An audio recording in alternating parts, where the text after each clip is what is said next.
Welcome to Kenton Teaches. Enjoy the video. You begin by preparing Discord and the game.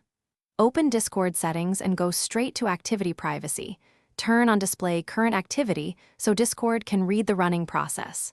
Once done, check Activity Status or Registered Games.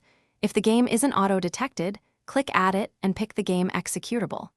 You do this now because Discord only shows what it detects or what you manually register. Making the game visible here is the first actionable step that lets your status update in real time.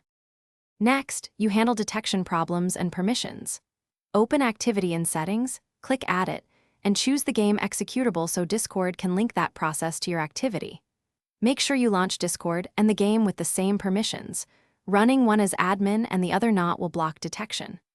Also, disable other overlays like GeForce Experience or Xbox Game Bar temporarily because they can steal focus or block Discord's API. These steps ensure the app can read the game process and display it reliably. Finally, confirm the status and share if desired.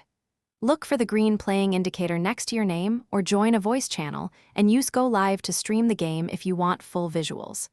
Once done, make sure friends can see it by checking their view or your profile status.